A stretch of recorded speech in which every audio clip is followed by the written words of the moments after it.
Bienvenidos a Alcanzando el Conocimiento, una herramienta vital. Comparte con nosotros sus experiencias. Alcanzando el conocimiento, herramienta vital. Hola, ¿qué tal? Bienvenidos a Alcanzando el Conocimiento. Nos encontramos con el doctor Raúl Rojas. Él es profesor de la Universidad Libre de Berlín y quien recientemente fue nombrado catedrático universitario del año por la Asociación de Facultades Universitarias de Alemania. ¿Cómo estás, Raúl? Gracias por estar con nosotros. Muy bien, gracias por tenerme aquí en el estudio. Pues Raúl, eres un científico, por así decirlo, famoso, conocido, porque bueno, pues tus investigaciones se han conocido más allá del país en las que las desarrollas. Eres un científico mexicano, pero cuéntanos de ello. Hace 3 años te entrevistamos y nos platicaste de este proyecto que tenías acerca de este auto que se manejaba solo. ¿Esto en qué ha quedado? ¿El proyecto ya se terminó? ¿En qué etapa está? Bueno, hemos estado trabajando en este proyecto desde 2006, cuando hubo un llamado a una carrera de autos autónomos que se realizó en 2007 en California. En 2011 ya presentamos un prototipo que podía manejar en Berlín. Y en los últimos 3-4 años hemos estado trabajando en mejorar la calidad de la programación y además en bajar el costo del sistema total, porque un automóvil con tantos sensores como tiene el nuestro, 33 sensores, es demasiado caro. Y si se piensa en la introducción comercial hay que utilizar menos sensores más económicos. Y entonces hemos puesto mucho el énfasis en lo que se llama visión computacional, en utilizar cámaras de video que son más sencillas y más económicas para el consumidor posterior, ¿no? Que es el que va a tener que pagar el costo del auto. De pronto la tecnología nos rebasa y de pronto se pueden ver estas cosas maravillosas. ¿Qué es para ti el pensar en que de pronto haya por todas las principales avenidas de diferentes ciudades del mundo autos que se manejan solos? Bueno, eso va a ocurrir, eso es inevitable. La industria automotriz en Alemania, en Suecia, en Estados Unidos está trabajando en la introducción de lo que llaman el autopiloto para la carretera. Y el primer paso es ese. El primer paso no es la ciudad, porque es muy difícil, por los peatones fundamentalmente. El primer paso es la carretera, donde no hay semáforos, no hay peatones. Y los primeros autopilotos van a entrar ya a partir del año 2020. También se van a poder utilizar en México, en las carreteras mexicanas. Entonces yo pienso que del 2020 a 2030 la tecnología va a estar siendo probada en las carreteras y ya posteriormente se puede uno plantear el probarlas en las ciudades. Pero ese es el primer paso, la introducción para las carreteras. Tú eres un experto en inteligencia artificial. ¿Qué te hace pensar lo que va a suceder en 2020 y 2030? Tú como científico pues siempre estás viendo, sobre todo en tu área, viendo el futuro. ¿Cómo imaginas ese nuevo mundo? Porque pues hasta ahora sigue siendo ciencia ficción y ya casi no.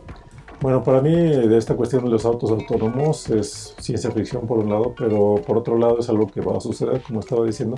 Yo donde veo la aplicación y la utilidad de estos vehículos es por 2 aspectos. Uno es la seguridad. Yo pienso que van a ser más seguros que personas manejando en la carretera o personas manejando en la ciudad, porque los sensores pueden captar todo lo que hay alrededor, pueden ver a otros vehículos, pueden identificar a los peatones y además los vehículos pueden estar en telecomunicación, pueden estarse coordinando en las esquinas, por ejemplo, quién va primero, quién va después. Ese es el primer aspecto. Y el segundo aspecto, que para la Ciudad de México sería muy importante, es poder compartir el automóvil. Yo pienso siempre en automóviles autónomos como taxis, solo que el taxista es la computadora, y esas taxistas computadoras pueden estar operando 24 horas al día, 7 días a la semana. Los autos no se cansan, están en operación continuamente, no hay que estacionar el auto, no hay que ocuparse del auto. Entonces, cuando yo necesito moverme en una zona donde no hay metro, por ejemplo, mando llamar a un auto con mi celular, llega, me recoge, pero puede recoger a 2 o 3 personas que llevan la misma trayectoria y entonces se puede ahorrar una buena cantidad de los vehículos que hay en una ciudad. Bueno, algo que sin duda a los flotilleros de taxis no les gustaría, pero sin duda sería un gran avance en muchos sentidos. Yo creo que a los taxistas incluso les puede gustar porque actualmente tenemos, por ejemplo, en la Ciudad de México 1 millón o más, no sé, 3 millones de automóviles que están, no todos están continuamente siendo operados, pero tenemos cientos de miles de automóviles en las calles. Si esos automóviles que ahora son privados se transformaran en taxis, y los taxistas de hoy Sería ya el no, famoso carpool. sí, entonces los taxistas de hoy ya no serían los que operan el taxi directamente, serían los que están controlando 6, 7 o 10 o 15 taxis para cargarlos de gasolina, para repararlos si es necesario. Entonces ellos se convertían en operadores de flotas, pequeñas flotas de taxis. Entonces ningún taxista se va a quedar sin trabajo. Incluso yo creo que va a haber necesidad de más trabajadores en ese sector, porque lo que hasta ahora ha sido trabajo privado, el hecho de que yo llevo a lavar a mi coche o yo lo reparo, eso se va a convertir en un trabajo para otra persona. Claro, y además entonces se convertirían en empresarios de taxis, ¿no? Sí, claro, se convertirían en pequeños empresarios de taxis. Eso sería muy interesante. En este sentido, también hace 3 años nos dijiste que este proyecto lo estabas trabajando con BMW y de pronto, como tú lo dijiste hace un momento, las armadoras ya están pensando en eso, pero ya tienen prototipos circulando en las principales carreteras, sobre todo en Alemania, que bueno, ahí las cosas en las velocidades y en las carreteras alemanas pues son totalmente diferentes. Ahí sí son de pena. Bueno, las carreteras de México han mejorado muchísimo. Las carreteras que van, por ejemplo, hacia el norte del país, yo las he probado también y son muy buenas. Las modernas, sobre todo. Las modernas, últimamente sí. Y en el caso de Alemania, como es un país exportador de automóviles, claro que ahí han estado empezando a probar ya muy temprano la tecnología. Audi y BMW han estado probando el autopiloto para la carretera ya en las carreteras alemanas. Daimler-Benz acaba de probar, el año pasado hicieron una prueba de 83 kilómetros y nosotros nos hemos concentrado más bien en la ciudad porque ya las armadoras están trabajando en la carretera. Entonces, si ya la industria automotriz está haciendo algo que va a salir de manera comercial, nosotros pensamos en el paso siguiente, pensamos en lo que sigue en 20, 30 años y por eso nos estamos concentrando en la ciudad, toda la problemática de reconocer peatones y de coordinar automóviles y además en lo que mencionaba anteriormente, que es la visión computacional para lograr que un vehículo autónomo no cueste más que lo que cuesta un vehículo actualmente, que sería la meta final. ¿Cómo trabajan en la Universidad Libre de Berlín? ¿Son un equipo interdisciplinario o solamente son expertos en inteligencia artificial?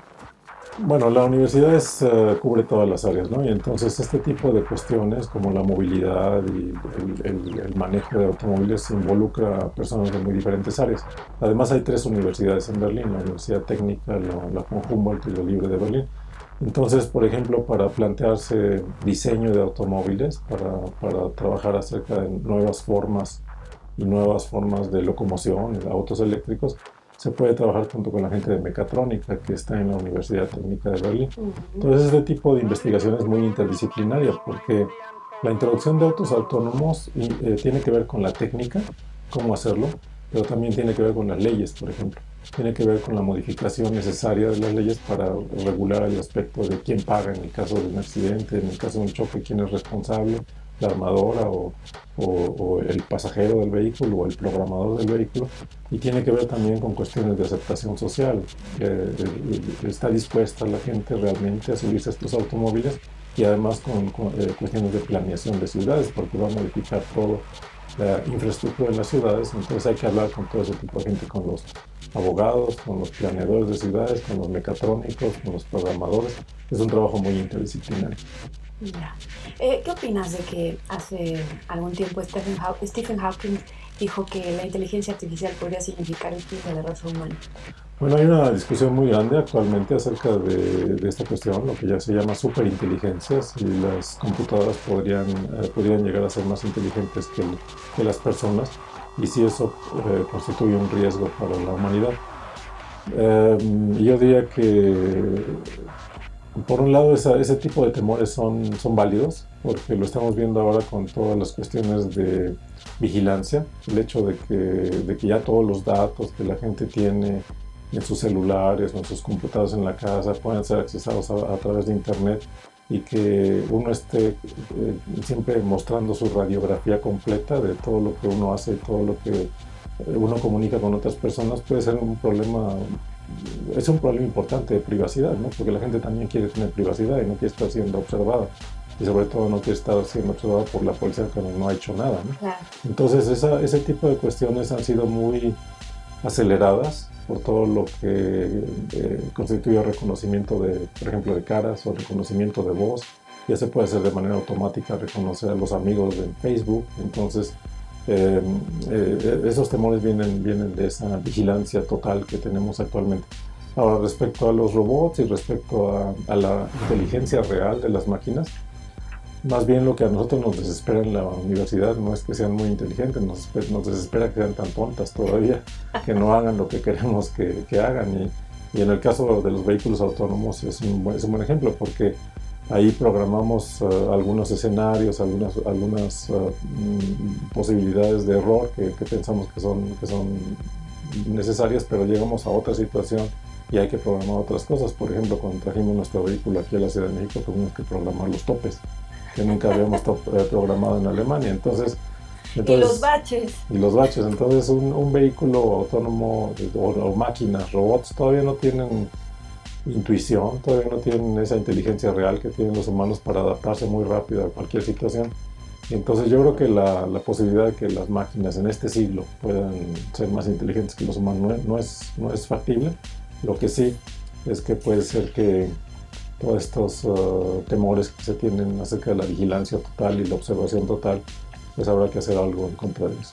Y en ese sentido, en este desarrollo y esta desesperación de que los robots efectivamente todavía no hacen lo mismo que los humanos, ¿ahí qué parte? Todas las cosas, o muchas de las cosas y los desarrollos científicos y tecnológicos que tenemos han sido inspirados en el hombre, desde los autos o en los animales, desde los autos, desde muchas cosas. ¿Qué pasa con el cerebro humano? Que todavía no podemos hacer un cerebro de tal manera que pueda reemplazar. Sí, bueno, lo que sucede con el cerebro es que el cerebro siempre ha sido subestimado. Siempre que los científicos llegan a una determinada etapa de desarrollo, por ejemplo, cuando empezaron a salir las primeras centrales telefónicas, que eran muy grandes y se puede interconectar a todos los hogares, a principios del siglo XX, a fines del siglo XIX, todo el mundo empezó a comparar el cerebro con una central telefónica y se pensaba, si una central telefónica es muy compleja, entonces ya estamos llegando a la complejidad del cerebro.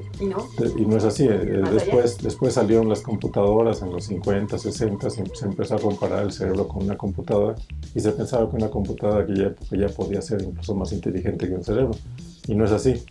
El cerebro tiene muchísimos componentes, millones y millones de neuronas y millones de interconexiones, y además cada neurona individual es, a veces podemos decir, más potente que una computadora actual. Y por eso simular un cerebro o llegar a la capacidad de procesamiento que tiene el cerebro humano es muy difícil con computadoras. Yo no creo que se pueda hacer eso en este siglo.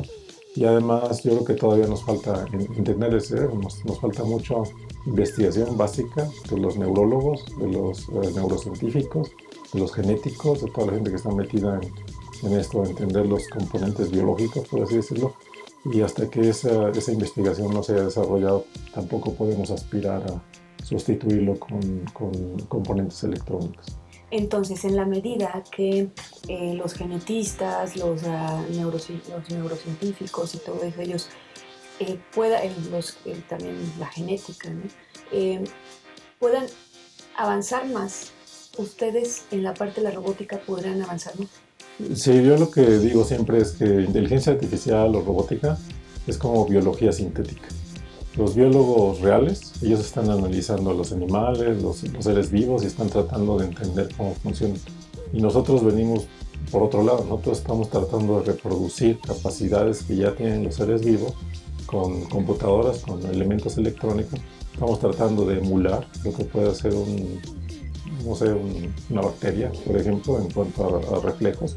Estamos tratando de emular, tenemos robots futbolistas, entonces tratamos de emular los reflejos que podría tener una persona. Claro que estamos muy lejos de la biología todavía, pero venimos de los dos lados. La biología parte del ser viviente, la inteligencia artificial y la informática vienen del lado sintético, tratando de construir componentes o máquinas que incluyen esas ideas de la biología. En algún momento dado esperamos encontrarnos, pero para eso faltan muchas décadas y quizás siglos. Cambiando de tema, tú trabajas y radicas en un país en donde después de haber pasado pues, por una guerra que te lo dejó prácticamente en la ruina, la ciencia y la tecnología se han convertido en palancas para el desarrollo económico y no solo eso, Alemania es una potencia mundial. Hay científicos connotados que nos dicen que en México una de las trabas para la ciencia es la burocracia. ¿Cómo se hace la ciencia en Alemania? ¿Cómo funcionan las instituciones? Bueno, yo creo que yo no vería la principal traba para la ciencia en México en la burocracia. Yo ¿Cuál es creo la que, principal traba? lo voy a decir en un momento, yo creo que ha habido un avance muy importante desde los 90, cuando se introdujo el Sistema Nacional de Investigadores, porque antes en México casi no había personas con doctorado en las universidades. Cuando yo estudié, en mi facultad había tal vez 2 o 3 personas con doctorado.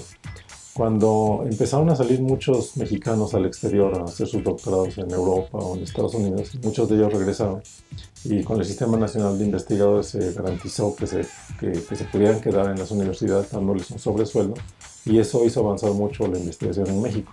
Entonces, por ese lado creo que ha habido avances importantes. Donde yo veo el déficit fundamental en México es en la investigación industrial. En Alemania, la gran diferencia que hay, y eso me lo preguntaba algún amigo hace algunos años, es, bueno, ¿tú cómo consigues el contacto con la industria? ¿Cómo le haces para conectarte con BMW o con Daimler o con Siemens?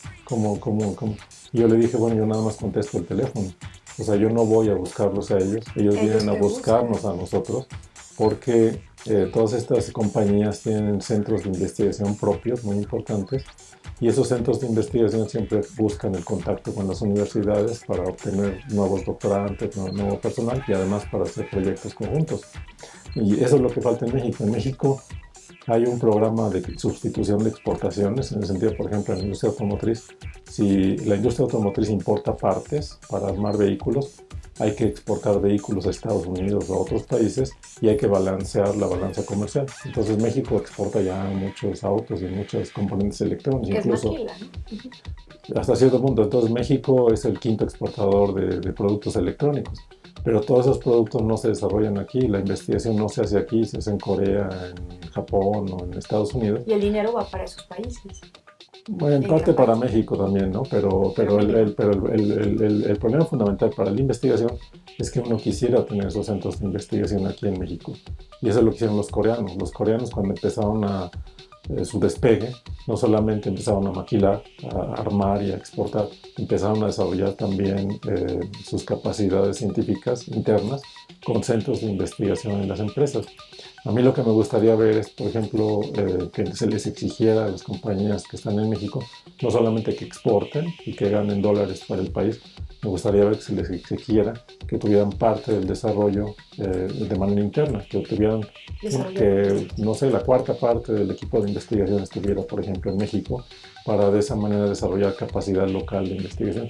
Y eso es lo que yo creo que falta, sobre todo en México, no tanto doctores en las universidades, ya tenemos muchísimos. Lo que falta son doctores en la industria, doctores y centros de investigación. Abriría plazas, abriría empleos. Sí, además eso abriría posibilidades para toda la gente que estamos formando ahora, porque yo lo veo, yo soy evaluador a veces del CONACYT para centros de investigación en México, y lo que está pasando es que nadie se jubila. O sea, yo lo veo en centros que he evaluado, la edad media ya anda por los 60 años, porque todavía hay gente de 80 más de 80 años que no deja su plaza, y al no dejar esa plaza no dejan abierta la posibilidad de que llegue alguien joven y se desarrolle. Y la gente no se jubila porque no hay un sistema de jubilaciones adecuado para los científicos que trabajan en las universidades. Entonces esta también es parte del problema que hay que resolver, lograr que los científicos que ya han contribuido se puedan retirar dignamente para que así pueda entrar nueva gente y darle más impulso a los centros de investigación. Esto te habla de un déficit en la política científica. ¿No ha habido una política científica en los últimos 20 años que vaya en ese camino? Yo creo que es en ese punto específico, el punto de qué hacen en las universidades con la masa de investigadores que se tiene que retirar, ahí nunca ha habido una política adecuada, y hasta ahora ya el problema es muy agudo, porque lo que mencionas es que la gente se retira a los 85 años, ¿no? Que no puede ser la estrategia que debe tener el país. Hasta ahora que ya el problema es tan agudo, ya algunas universidades han comenzado, por ejemplo, con programas de retiro como la UNAM, que hicieron un programa de retiro para 200 profesores, y creo que un segundo programa también, pero es una gotita sobre la piedra caliente, como dicen, ¿no? Que no resuelve el problema de fondo para todo el país. Claro. Y si no, también, bueno, yo sé que tú no le llamas fuga de cerebros, pero vamos a entrar ahí en otro debate, pero también por eso la gente se va. porque no hay lugares aquí para desarrollarse. Pues tiene que ir, o sea, si yo hice un doctorado, digamos, en matemáticas en Estados Unidos o en Francia y regreso al país y todas las plazas para matemáticos están ocupados en los centros de investigación, en las universidades, por gente que ya lleva muchísimos años en esa plaza, entonces pues, no me queda más alternativa que emigrar. Entonces la fuga de cerebros, como se dice, es a veces inevitable por la falta de oportunidades dentro del país. Pero por eso yo creo que el fomentar la investigación industrial y el exigirle a la industria como parte de un programa de desarrollo nacional, que no solamente exporten, sino que también hagan investigación local, yo creo que eso abriría muchas fuentes de trabajo para esos investigadores y además ayudaría a potenciar a la industria mexicana. ¿Cómo son las cosas en Alemania? ¿Cómo ha sido la política científica desde el tiempo de la posguerra? Bueno, Alemania es un buen ejemplo para todo eso porque la mayor parte de la investigación no se hace en las universidades. La investigación realmente fuerte y con muchos recursos y con mucho impacto se hace en la industria. Entonces, la investigación, digamos, de más a futuro, más básica, se hace en la universidad. Entonces, si yo quiero aprender, por ejemplo, cómo funciona el cerebro, eso se hace en la universidad. Ahí están moviéndole los genes y están viendo qué pasa con los transmisores en el cerebro y haciendo experimentos directamente. O como nosotros que estamos haciendo vehículos autónomos para la ciudad que a lo mejor se pueden utilizar en 30 o 40 años, estamos viendo muy al futuro. Y la industria está viendo a más corto plazo, está viendo qué vamos a hacer qué vamos a vender en los próximos 10 o 15 años en la industria farmacéutica, en la producción de productos electrónicos, etc. Entonces son dos tipos de desarrollo, dos tipos de investigación que van de la mano, que van muy ligados, porque hay que pensar a largo plazo, pero hay que pensar también a corto plazo, y eso enriquece mucho la investigación. Yo creo que esa es la fuerza que tiene la investigación en Alemania, ese campo muy grande que hay en industria, de investigación, el campo muy grande que hay en universidades y además sobre todo la liga que existe entre los dos campos. ¿Cómo llegar a eso? Como ya hemos comentado, en un país que bueno, pues dejó a un lado la política científica por mucho tiempo, pero también esta investigación industrial, la política industrial también ha tenido mucha debilidad desde los 90s, cuando nos convertimos en un país maquilador. ¿Cómo encaminar los esfuerzos? ¿Cómo jalar, digamos, el toro por los cuernos, que es un toro muy pesado? Bueno, se puede hacer, o sea, hay ejemplos positivos o concretos donde se puede ver que teniendo una política de desarrollo científico se pueden lograr cosas y determinados adelantos. Un ejemplo sería para mí Brasil, la industria aeronáutica. Brasil no tenía ningún tipo de industria aeronáutica, empezaron a producir pequeños aviones y empezaron a desarrollar una capacidad local de diseño y de producción de aviones y ahora ya venden el Embraer. Aviones de 40 hasta 80 plazas, que ya los he visto y ya he viajado en ellos en Estados Unidos, en Europa, por todos lados, aquí en México también. Es un país que ha logrado, específicamente en el sector aeronáutico, desarrollar capacidad local para tener una industria también exportadora. En México se habla ahora mucho de la industria aeronáutica, pero se cree que si viene Bombardier o si vienen otras empresas de Canadá, de Estados Unidos y ponen la armadora aquí, y ya se exporta, que eso basta, está bien, porque se van a exportar partes para aviones, pero eso no quiere decir que en algún momento dado vaya a haber un avión mexicano, como en el caso de Embraer, y eso es lo que falta. El otro ejemplo para mí muy concreto es el de Corea. Si se ven los datos económicos de México y de Corea, Corea empezó mucho más abajo que México después de la guerra. Era un país agrario, prácticamente un país agrícola. México ya era hasta cierto punto un país con ciudades grandes y con industria.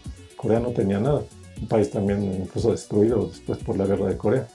Y en 30, 40 años lograron un despegue económico de tal manera que la OECD ya los clasificaba hoy como país desarrollado. Y es por eso, porque pusieron mucho el énfasis en desarrollo local, producción local, investigación local, y ahora ya la tienen.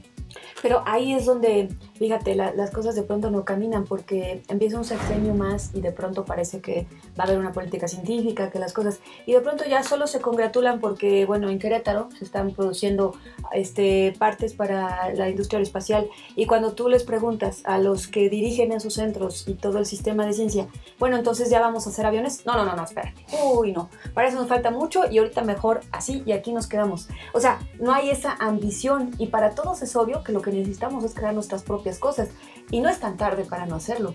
No, nunca es tarde para modificar el rumbo que se lleva y efectivamente, o sea, puede ser incluso que México empiece a exportar aviones. No lo descarto, que Bombardier empiece a armar ya los aviones, por ejemplo, de turbina que tienen. Y que se compre tecnología y que después, en lugar de Bombardier, sea una marca mexicana, ¿no? Eso es lo que no creo. Lo que yo creo es que más bien Bombardier va a parar en México o alguna otra compañía, se va a hacer el diseño en Canadá o en Europa o en Estados Unidos, ya llegan los planos, aquí se hacen las partes, se arma y ya se va como exportación, pero no es un diseño nacional. ¿Por qué no habría un diseño nacional? ¿Sería muy complicado? No creo, los brasileños lo lograron. Y Brasil tiene un grado de desarrollo similar al de México, pero han tenido otras prioridades en el desarrollo científico, y Brasil sobre todo ha tenido una política científica de desarrollo propio. Un poco, no llegan a nivel de los coreanos, pero es un poco en ese sentido, un poco no solamente construir lo que se produce en otros países o armar lo que se produce en otros países, sino hacer desarrollos propios. Y si hay una política enfocada en este punto y se modifican incluso las leyes industriales para, como decía antes, pedirle a las compañías que producen en México que no solamente exporten, sino que parte de lo que hacen o parte de la investigación que realizan, la realicen en México, se podría hacer otra cosa. Y además hoy es posible porque ya todo el mundo está interconectado, el mundo ya es muy pequeño, o sea, ya hay equipos de trabajo que trabajan por internet. Entonces hay un equipo a lo mejor de trabajo en Alemania que está en contacto con un equipo de trabajo en la India, y cuando en Alemania se acabó el día de trabajo siguen en la India y luego siguen en Japón y están trabajando 24 horas al día en un solo proyecto. En México se podría hacer, pero si no se intenta, pues nunca se va a realizar. Y para una compañía productora de vehículos, aviones o lo que sea, es mucho más fácil hacerlo en la casa matriz, hacerlo en Alemania o en Estados Unidos, que repartirlo por el mundo. Pero si como una política del gobierno mexicano para que esas empresas estén aquí se les obliga, la cosa cambia, ¿no? Sí, claro. Otro ejemplo es el de China. China no tenía trenes de alta velocidad. Ya hasta nos estaban vendiendo los trenes de alta velocidad, ¿no? Pero China no tenía trenes de alta velocidad. Cuando China compró sus primeros trenes de alta velocidad, no fueron nada más y compraron los trenes. ¿Y se los compraron a Alemania o a Francia, no? Sí, se los compraron a Siemens, en la parte de los trenes. Alemania. Entonces le dijeron a los europeos, les vamos a comprar los trenes, pero no se los vamos a comprar así nada más, los van a tener que armar en China, parte de los trenes, y además van a tener que transferir parte del know-how, del saber hacer a China, para que haya contribución de la industria china en ese producto, y al final de cuentas lo que hicieron, al final ya tenían todo el know-how para hacer el tren completo y ahora lo venden ellos, ¿no? Ahí está una política de desarrollo industrial y científica. Es una política muy clara de poner prioridades, de saber lo que uno quiere hacer, y además eso no implica que no deje uno de exportar, no implica poner al país en crisis porque van a decir que no. Todas esas compañías quieren vender y todas esas compañías ya se están globalizando. Los chinos les exigen a esas compañías globalizadoras que pongan parte del desarrollo en China, y lo han logrado, porque no lo puede lograr México. Claro, y no conformarse con partes para la industria aeroespacial en Querétaro solamente, ¿no? ¿Cómo ves a México en materia de ciencia y tecnología? ¿Lo ves con potencial? Bueno, sí, yo creo que en México hay dos cosas que son positivas. Una es lo que ya mencionaba, el desarrollo de las universidades y el Sistema Nacional de Investigadores, que propició que ya haya muchos doctores en muchas universidades. Está todavía un poco desbalanceado porque la mayor parte de los investigadores del SNI están en el Valle de México, y en la provincia todavía no hay tanto, pero bueno, hay que balancearlo de alguna forma, también con políticas de apoyo a las... Son 80,000 investigadores en total, ¿no? Y de esos solo 23,000 están en el SNI. Eso no es muy poquito. Y de los del SNI la mayor parte están en la zona central, no están repartidos homogéneamente en el país, entonces hay que tener también una política de desarrollo de las universidades de provincia. Entonces por ahí hay que hacer algo. Por otro lado, México ya no es un país exportador de materias primas. Antes México exportaba, bueno, todavía exporta petróleo, pero el petróleo, la agricultura, el turismo eran las partes más importantes de la balanza comercial, y ahora esos ya no son las partes más importantes. Ya México es un país manufacturero, ya se puede decir México es un país que exporta manufacturas, y aparte de eso exporta petróleo, etcétera, etcétera, ¿no? Esas son las cuestiones, digamos, positivas de lo que ha pasado en los últimos años, las últimas décadas. Pero en cuanto a ciencia, en cuanto a investigación, pues tenemos los déficits que ya mencionaba, sobre todo las dos partes de la investigación que yo veo, ¿no? La investigación académica y la investigación industrial. México ya tiene investigación académica y también en un muy buen alto nivel en algunas universidades, pero no tiene investigación industrial. Eso es el apoyo que está faltando. Y ahí también pasamos al tema de las vocaciones, ¿no? México tampoco tiene vocaciones definidas. En alguna ocasión entrevistamos al doctor Sarroca, nos comentó en una entrevista que en México queremos hacer herraduras para caballo y mandar cohetes al espacio. Digo, son dos ejemplos que usó, pero dijo, oye, es prioritario definir las vocaciones que tenemos como país y dedicarle todos los esfuerzos. ¿Qué opinas al respecto? ¿Qué vocaciones tendrían que ser o cómo lo has visto? Alemania tiene vocaciones muy claras. Sí, bueno, lo que sucede normalmente es que cada país empieza a desarrollarse en todas las áreas al principio y después va encontrando determinadas áreas en las que es mejor. Por ejemplo, automóviles, ¿no? Los automóviles alemanes son famosos en todo el mundo, entonces es un área de exportación donde se han especializado. Los franceses se especializaron un poco en la industria, también en la industria aeroespacial. O sea, buena parte de Airbus está en Francia, otra parte en España y en Alemania, pero un núcleo fundamental está ahí, y los cohetes Ariane y todo eso se hicieron en Francia. Entonces Francia tiene como una concentración en aeroespacial. Dinamarca, por ejemplo, que es un país muy pequeño, se concentraron en energía eólica y ahora son los mayores exportadores de torres eólicas en el mundo. Entonces cada país tiene que encontrar su nicho, dónde somos buenos, dónde podemos aportar algo y dónde podemos convertirlo en un producto de exportación. En el caso de México, no podría responder en este momento cuál es el nicho realmente que México puede tener. Pero hay áreas en donde yo veo que se puede hacer todavía mucho más. Por ejemplo, el área de energía, las energías alternativas. México consume todavía mucho petróleo y carbón y tiene las hidroeléctricas, pero pues México tiene tanto sol que aquí... Y no está nada aprovechado. O sea, el sistema de paneles dirá lo que quieran los que digan que sí está aprovechado, pero no es cierto. O sea, ¿dónde ves empresas por doquier que te vendan paneles solares? Sobre todo ya cuando los costos se abarataron justamente por China. Y no se aprovecha el sol. Sí, no, la estructura de la industria eléctrica mexicana todavía es un poco arcaica, en el sentido de que las energías alternativas todavía no han logrado penetrar el mercado de manera importante. Ya en Europa la energía solar y la energía eólica juegan un papel muy importante, especialmente en Alemania, ¿no? Que puso un énfasis en terminar con las centrales nucleares y sustituir todo con recursos renovables. Y entonces ya hay días en Alemania incluso, hay un mercado de energía, hay días en el que el costo de la electricidad es negativo, porque hay sobreproducción, a pesar de que han estado cerrando centrales nucleares. Entonces pagan en la noche por consumir energía para retirarla de la red. Y eso deja ver que la sustitución con recursos renovables ha sido muy eficiente, muy efectiva. Sí puede funcionar, efectivamente. Qué interesante, los mercados de la energía, algo que todavía se ve años luz aquí. En el año 2012 hiciste la recomendación para que se tomara la ciencia y la tecnología como elementos clave en el desarrollo del país y sugeriste justamente que el CONACYT se transformara en esa Secretaría de Ciencia que tanto estuvimos insistiendo. Por diferentes circunstancias no se tomó en cuenta. Yo considero, bueno, después de lo que hemos trabajado en este programa, que sigue siendo necesario que el CONACYT tenga facultades igual que una Secretaría de Estado. Hay muchos que piensan que no. ¿Tú qué opinas? Yo creo que sería adecuado que el CONACYT fuera una Secretaría de Estado, tal vez junto con la SEP. En Alemania, por ejemplo, la investigación es una Secretaría de Estado, pero se llama Investigación y Educación. Tiene dos partes.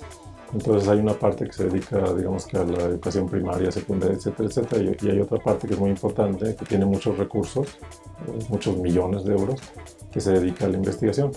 Hay otros países también europeos que tienen Secretaría de Investigación, entonces cada país lo hace de manera distinta. En Estados Unidos no hay Secretaría de Investigación. Yo creo que aquí mucha gente piensa en el modelo de Estados Unidos, que si ellos no tienen, ¿por qué nosotros sí? Pero ahí hay una diferencia muy importante, que es el gasto militar. Ahí la Secretaría de Investigación es la NASA y DARPA. La NASA porque tienen todo el programa espacial con miles de millones de dólares invertidos, y DARPA porque tienen investigación básica y de muchos niveles que después quieren aprovechar de manera militar. Y para otras cosas. Y para otras cosas. Entonces, o sea, DARPA también produce muchos resultados civiles, de aplicación civil, pero su misión en cuanto al financiamiento que tienen es en primer lugar la cuestión militar. Entonces Estados Unidos no tiene secretaría de ciencia porque no necesitan, porque tienen toda esa cuestión militar, aeroespacial, el complejo industrial militar. Pero México no tiene nada de eso, porque no le vamos a hacer la guerra a Guatemala, ¿no? Entonces México sí necesitaría poner más el énfasis en investigación, y yo pienso que convertir no solamente con CONACYT, sino lo que existe en cuanto a fomento a la investigación en diferentes áreas, unificarlo de alguna manera en una secretaría, creo que sería muy conveniente, porque sería poner el énfasis en estos puntos y decir, nos vamos a concentrar en este desarrollo y vamos a hacerlo de manera ordenada y poniendo prioridades, ¿no? Que es lo que quería hacer Ucán, él quería prioridades. Bueno, eso lo puede hacer una secretaría. Claro, y si son prioridades, ya no puedes estar diciendo, como al principio nos decía la gente de esta administración en turno, que sería un elefante blanco. Pues no, porque ya tienes prioridades y tienes cosas muy... Al contrario, yo creo que hasta te falta tiempo y gente como para convertir realmente en el país a la ciencia y la tecnología como una palanca de desarrollo. Sí, yo creo que de lo que todo el mundo tiene miedo cuando se habla de transformar a CONACYT en una secretaría es que de pronto CONACYT se triplique o se cuadruplique en cuanto al número de plazas y al final de cuentas el efecto sea el mismo. Y yo diría, bueno, que se haga una secretaría de ciencia sin aumentar el tamaño de las instituciones que están siendo agrupadas en esa institución. Entonces ya no se puede decir que es un elefante blanco. Se trata simplemente de poner prioridades. Y además yo veo una Secretaría de Ciencia no como consumidora de recursos, sino como canalizadora de recursos. Entonces, si duplicamos el gasto, por ejemplo, en investigación, no es para que la Secretaría de Ciencia se gaste el doble de lo que se gastan ahora. Solo en nómina, ¿no? En nómina o en lo que sea, sino para que canalice esos recursos hacia las prioridades que habría que definir para la investigación en México. Y también tenemos otro problema, el desarrollo regional es demasiado asimétrico. Tú ya has viajado por todo el país y ves las diferencias grandes que hay entre el norte, el centro y el sur, y sobre todo en cuestiones de desarrollo de ciencia y tecnología. Los gobiernos de los estados se gastan el dinero en otras cosas, que menos que sea la ciencia y la tecnología. En fin, en Alemania no pasa eso. En Alemania las ciudades, hay diferentes ciudades. Por ejemplo, Hamburgo es muy importante, Colonia es importante por otra cosa, Berlín es importante, Bonn es importante. Todos tienen como sus sí, bueno, eso tiene que ver con la historia, ¿no? Con la historia de los últimos 400 años. México siempre ha sido un país centralizado. Desde los aztecas, la colonia y la independencia, México siempre ha tenido un centro, que es la Ciudad de México, donde todo sucede y donde se desarrolla la industria. Y la provincia es la provincia, ¿no? Viene después. En Alemania, Alemania se constituyó muy tarde como país. Alemania apenas en 1871 se integró. Antes de eso había estados independientes, entonces Hamburgo era un estado independiente de Prusia. Sí, bueno, estados independientes en el sentido que eran un rey por acá, un conde por acá, un duque por allá. Entonces Hamburgo no tenía nada que ver con Prusia, y Prusia era independiente de Bavaria, y Bavaria independiente de Württemberg, y cada quien tenía su pequeño reino, y hasta 1871 se integraron ya como país, se constituyó Alemania como país, pero ese federalismo es real. Aquí tenemos una república federal, pero el federalismo es en mucho ciencia ficción, o sea, el presidente siempre tenía mucho poder, un sistema presidencialista donde todas las decisiones venían del centro. Ahora ya se ha aflojado un poco, que también tiene sus problemas. No, y lo que pasa bueno, es que, sí, les dieron su presupuesto a cada estado y ahora hacen lo que quieren. sí, es que es el problema, que como no ha existido nunca un federalismo real y los estados no han aprendido, por así decirlo, a trabajar independientemente y en colaboración con los otros estados, entonces ahora lo que tenemos son tendencias centrífugas y ya hay gente que dice hay que regresar al presidencialismo porque ahora ya todo el mundo está yendo por su lado, no hay seguridad, etcétera, etcétera, que es cierto también.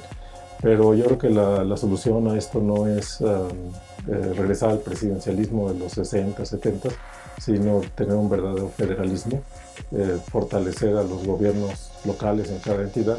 Y una cuestión que sería muy importante, que para mí me parece central, y yo no sé por qué en México cada sexenio se aplaza, es el de desconcentrar la Ciudad de México. Y eso se puede hacer sin medidas draconianas de mandar a la gente para afuera. Se puede hacer simplemente creando el ferrocarril suburbano. Claro. Si hubiera un ferrocarril suburbano de alta velocidad conectando la Ciudad de México con Toluca, con Puebla, con Querétaro, con Morelia, con las ciudades aledañas, entonces eso desconcentra automáticamente, porque entonces ya no hay que estar con mi fabriquita, ya no tengo que ponerla en la Ciudad de México, porque ahí es donde están los consumidores y el resto de los proveedores. Voy y vengo.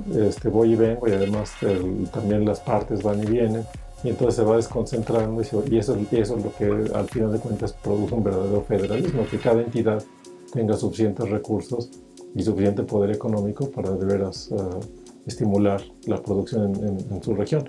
Y mientras sigamos concentrando la Ciudad de México como estamos haciendo hasta ahora, pues vamos a tener los problemas de tráfico, los problemas de medio ambiente y los problemas también globales para el país que vivimos actualmente. Claro, y el transporte, siendo los monopolios de las empresas del transporte que hacen que se encarezca y que bueno, y además las carreteras se saturen y entonces tú digas, no, bueno, ir a Querétaro todos los días y venir, pues qué cansado, ¿no? No, es imposible, Pero es imposible, ¿no? es imposible.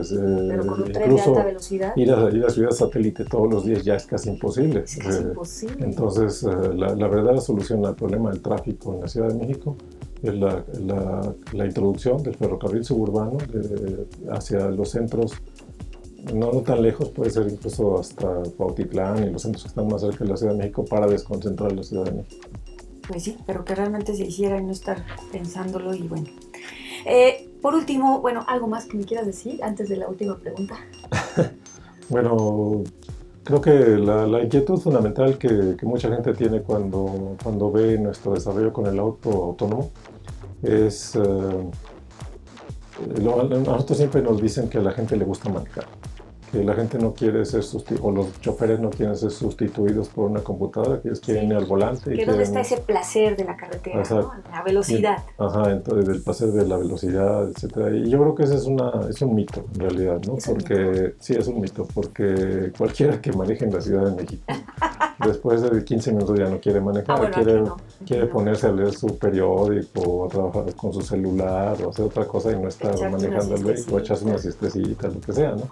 Y entonces yo creo que es un mito en cierto sentido, pero es inevitable y va a llegar un momento en el que no sea socialmente aceptable que una persona esté al volante, que puede atropellar a otra persona, si tenemos computadoras que no atropellan a nadie, si tenemos vehículos que son totalmente seguros. Entonces ese momento va a llegar, no digo que va a llegar mañana, 10 años, va a tardar mucho, pero va a llegar en este siglo. Y eso abre también la posibilidad para la reducción radical del número de vehículos en las ciudades a través de compartir el vehículo. El escenario que yo tengo en la cabeza para el futuro es yo no tengo auto, y como no tengo auto no necesito garage, no necesito ocuparme de la tenencia, no necesito ocuparme para nada del auto, comprar gasolina, nada. Yo simplemente abordo un taxi y ese taxi es de mayor dimensión, puede ser una camioneta donde caben 6, 7, 8 personas, puede ser más cómodo incluso con internet en el taxi para que la gente vaya trabajando. Internet y muchas y el costo total de utilizar esos vehículos ya integrado con el metro y con el autobús sería menor, debería ser menor que lo que yo gasto actualmente en mantener un automóvil. En el momento en que eso ocurra, en el momento en que sea más barato y más cómodo, la gente va a olvidarse de manejar, va a olvidarse del auto propio y va a decir, ¿para qué estoy ocupándome de un auto, de una chatarra? Mejor me subo en un buen taxi. Que siempre va a estar nuevo, además. que me lleva a Siempre va donde a yo estar quiero, con no lo mantenimiento. tengo que estacionar, no tengo que ocuparme de él. Es muy Aquí fantástico. hay dos cosas que antes de la última pregunta, porque ya salieron dos temas más referente al auto que se maneja solo. Está, por ejemplo, ¿por qué no ha prosperado el auto híbrido o el auto que se maneja con eléctrico? Por los intereses de las grandes armadoras. No, ahí sí no. Aquí lo que pasa es que la batería eléctrica todavía es muy cara. Nosotros tenemos autos eléctricos en la universidad. ¿Y por qué no se han reducido los costos? Porque no hay, demanda. es realmente un problema de química en este caso. Platica. Bueno, el problema con las baterías eléctricas es que todos los componentes electrónicos en una computadora y en aparatos eléctricos se han abaratado de manera exponencial. Entonces una televisión de pantalla gigante que antes costaba, no sé, $5,000, ahora va a unos Samsung y cuesta la décima parte, porque todo ese tipo de cosas se han abaratado mucho. Lo que no se ha abaratado son las baterías, y no se ha abaratado porque nadie ha encontrado una batería que tenga mayor densidad energética con un menor costo. Una batería de un automóvil eléctrico que se puede comprar actualmente, por ejemplo en Estados Unidos, puede proporcionar 100 kilómetros de autonomía. 100 kilómetros de autonomía si no pone uno la calefacción o no pone el aire acondicionado, que consume mucha energía. Si pone uno la calefacción, por ejemplo en Alemania, tenemos un auto eléctrico en la universidad que nominalmente da 110 kilómetros con una carga de la batería, pero en invierno, al poner la calefacción nada más es 60. Entonces lo que puede pasar es que me alcanza la batería para ir a algún lado, pero ya no sé si voy a poder regresar y no la puedo cargar, no hay suficientes lugares para cargar la batería y además se tarda horas. Entonces las baterías todavía no tienen suficiente energía guardada y además son muy caras. El vehículo que nosotros compramos en Alemania es un vehículo eléctrico que nos costó el doble que la versión de gasolina. Es decir, la batería cuesta lo mismo que el vehículo y está garantizada por 10 años, pero yo no creo que la batería vaya a durar realmente 10 años. Entonces hace falta desarrollo de la investigación ahí. ¿Por qué? Pues ese es un problema, ese sí es un problema de investigación. Ahí faltan baterías con mayor densidad energética y hay muchos grupos. En Estados Unidos hay muchísimos grupos y DARPA especialmente tiene un equipo de investigación, un programa de investigación para baterías. Y lo que se quisiera es tener baterías eléctricas que se pueden cargar muy rápido, no sé, en 15 minutos por ejemplo, y que dan un rango de autonomía de 400 y 500 kilómetros, de tal manera que cuando yo salgo con mi vehículo eléctrico no tenga yo miedo que ya no voy a poder regresar a la casa a cargarlo, porque me voy a quedar sin electricidad no sé dónde.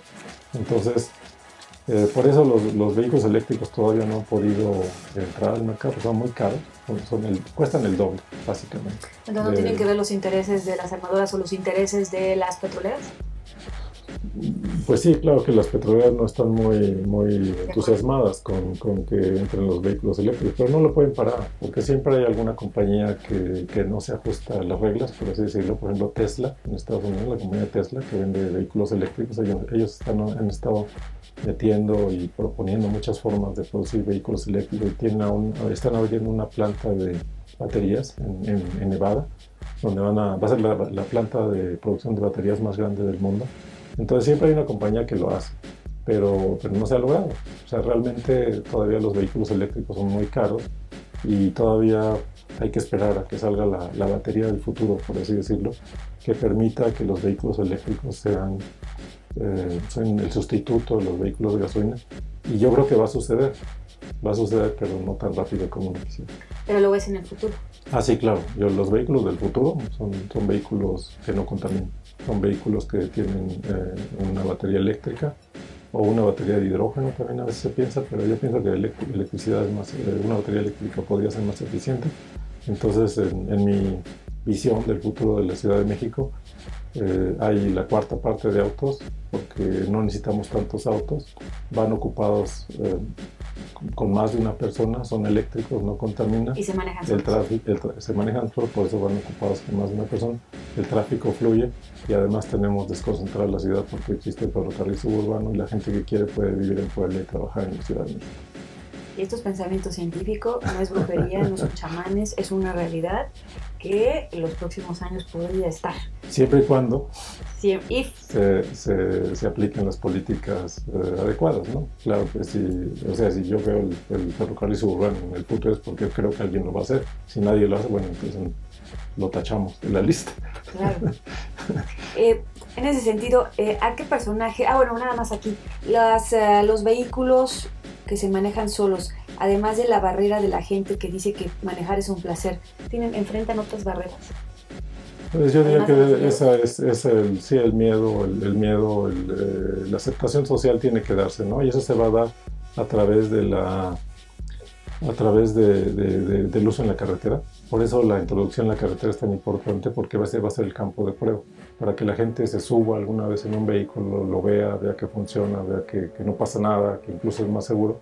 Poco a poco le van a ir tomando, van a irse sintiendo seguros en esos vehículos y los van a aceptar cuando ya se pueden utilizar en la ciudad. No, imagínate irte a Campeche o a Cancún en auto, pues sería maravilloso, ¿no? Porque... Bueno, en avión es más rápido. Sí, claro, todavía, pero bueno, para la gente que no pudiera viajar así, pues sería más cómodo por una parte y no necesariamente un autobús, ¿no? Claro. ¿A qué personaje admiras? ¿Qué científico te inspiró para dedicarte a la ciencia? Bueno, hay muchos científicos que admiro, Einstein, por ejemplo, Albert Einstein, que trabajó en Berlín, estuvo en Berlín y ahora está en la Universidad de Princeton en sabático y también estuvo en Princeton, así que parece que lo ando siguiendo. Newton, un investigador que creó realmente de la nada casi la teoría de la gravitación.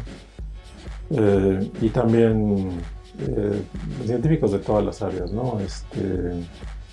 Por ejemplo, biólogos, ¿no? que han descifrado el código DNA como Watson y Crick. Entonces, creo que hay muchos científicos que han dado un buen ejemplo para todos los investigadores en todo el mundo. Para la audiencia, ¿qué le dices a todos los jóvenes que estén pensando en dedicarse a la ciencia, a la tecnología, aún a pesar de las condiciones difíciles de México, pero pues tú eres un ejemplo a seguir? Bueno, yo diría que, yo no me quisiera poner ejemplo, más bien creo que lo que se puede hacer aquí es repetir algo que decía Albert Einstein, que era que para la investigación y para el avance científico lo más importante es la curiosidad, tener curiosidad por un fenómeno, la pasión por tratar de encontrar la solución, la respuesta a esa curiosidad y después el trabajo, ¿no? Para que las tres cosas concuerden, la curiosidad, la pasión y el trabajo. Pues muchísimas gracias, Raúl. Muchas gracias. Y gracias a todos ustedes por estar con nosotros aquí en Alcanzando el Conocimiento, una herramienta vital.